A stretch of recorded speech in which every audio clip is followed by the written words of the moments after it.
Welcome to The Prince Eats. Here's a quick video with tips and tricks on how to prepare stuffed shells. If you enjoy this video and find it helpful, please like, comment, subscribe, and share. Ingredients list is in the description. There are many ways you can prepare stuffed shells. Here we'll do a stuffed shells with meat sauce and cheese. The good thing is either way you do it, they're prepared the same way. This meat sauce consists of beef, pork, garden fresh veggies, which include green pepper, red pepper, and mushroom. Of course, the main ingredient is jumbo pasta shells. You can find these at most grocery stores. Along with the meat sauce, we're going to stuff these shells with a compound cheese blend. And this consists of ricotta cheese, Parmesan cheese, and some Italian seasonings.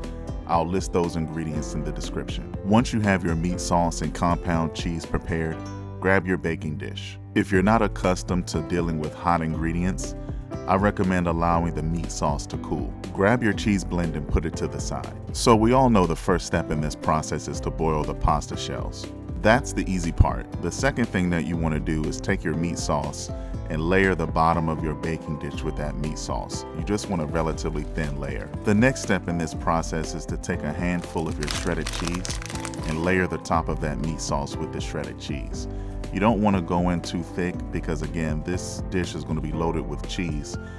Just keep in mind, don't use all of your cheese in layering the bottom of this pan. Now here's the fun part, and that's stuffing the pasta shells. Here I'm dealing with pasta shells that are still relatively hot. Again, if you're unfamiliar with working with hot ingredients, I recommend you allow them to cool. I'll demonstrate stuffing the shells a few times just so you can have a few examples of how to stuff them properly. As you can see here, I've taken one finger, I opened the shell a little bit, and I stuffed it with a spoonful of cheese. Then using a different spoon, I grabbed some of the meat sauce and shovel it into the pasta shell. I recommend using a teaspoon for both the cheese and the meat sauce because I notice most jumbo pasta shells are the same size of a teaspoon. The first one is always going to be the messiest, so don't worry, get that one out of the way. You can go ahead and place it on your pan. You're going to repeat these steps over and over again, and they should become easier to fill. As you can see here, the cheese went in pretty smoothly, and so did the meat sauce. After each filling, it should become easier and easier to fill, and you'll probably develop your own easy technique on how to fill these pasta shells.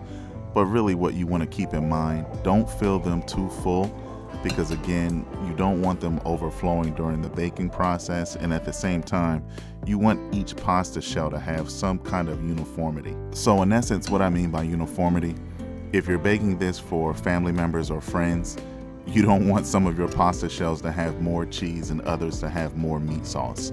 You really want there to be a balance of meat sauce and cheese for each pasta shell. If you notice the technique that I'm using, when I fill it with the cheese, I turn the spoon upside down and I pull the spoon out. I do the same thing with the meat sauce. Once you've filled all the shells, you can go ahead and use any remaining cheese and sprinkle it over the top of the pasta shells. How much cheese you use is your preference, but I recommend not using too much cheese because again, after all, this is already going to be a pretty cheesy dish.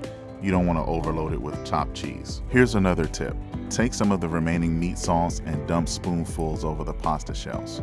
When you're done, you can place it in the oven at 400 degrees for approximately 30 to 35 minutes. And when you're done, you can let it cool for a few minutes and you can serve it almost immediately.